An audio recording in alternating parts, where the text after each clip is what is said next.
পুরুলিয়ার হাটে মাঠে হাজারের বেশি গাছ লাগিয়েছেন বৃদ্ধ দুঃখু মাঝি।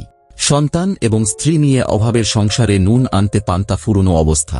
দুরারোগ্য অসুখে ভুগছে ছোট ছেলে। সংসারে এত ঝামেলার মাঝে দুঃখু গাছ লাগানোয় সুখ খুঁজে পান। গাছের ছায়াতেই তাঁর শান্তি। বাঘমুন্ডির সিন্দ্রি গ্রামে বাড়ি দুঃখুর। 2 সন্তান এবং স্ত্রী নিয়ে অভাবের সংসারে নুন আনতে পান্তা ফুরোনো অবস্থা। দুরারোগ্য অসুখে ভুগছে ছোট ছেলে। রাঁচিতে তার চিকিৎসা করানোর জন্য প্রতি মাসে অন্তত 1000 খানেক টাকা খরচ হয়। সংসারে এত ঝামেলার মাঝে দুঃখু সুখ খুঁজে পান গাছ লাগানোয়। গাছের ছায়াতেই তাঁর শান্তি।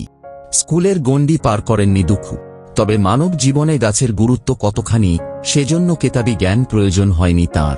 তবে দুঃখুর এই গাছের নেশার পিছনে রয়েছে এক মজার গল্প। তখন তাঁর বয়স প্রায় 30 বছর। বাঘমুন্ডি এলাকায় এক সরকারি আধিকারিকের মুখে শুনেছিলেন গাছের গুরুত্বের কথা। তার কাছে শুনেছিলেন গাছ আমাদের অক্সিজেন দেয়। সেই অক্সিজেনের গুরুত্ব ঠিক কতটা সেদিন সেটাও ওই সরকারি বাবুর কাছে হাঁ করে বসে শুনেছিলেন দুঃখু। তারপর থেকেই গাছ লাগানোর নেশা পেয়ে বসে তাঁকে। জায়গায় জায়গায় গাছ লাগানো আর গাছে জল দিয়ে সারা দিন এখানে ওখানে ঘুরে বেড়ান তিনি। গাছ পাগল এই লোকটির পরিচিতিই তৈরি হয় গাছ বাবা বলে। এখন পুরুলিয়া জেলার মানুষ তাঁকে চেনেন এই নামে। দুঃখু জানান এতদিন পর্যন্ত 1000-এরও বেশি গাছ লাগিয়েছেন তিনি, তবে সব গাছ বাঁচেনি।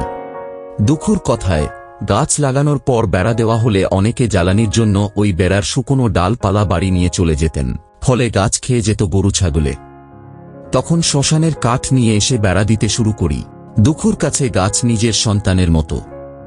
তাদের যেমন দুঃখ কষ্টে আগলে রেখেছেন, গাছদেরও তেমনই যত্ন নেয় দুঃখু। তিনি বলেন, ওগুলো আমার সম্বল। কেউ গাছের ক্ষতি করলে খুব খারাপ লাগে, তবে যখন দেখি আমার লাগানো গাছের তলায় কেউ আশ্রয় নিয়েছে, তখন আনন্দে বুকটা ভরে যায়।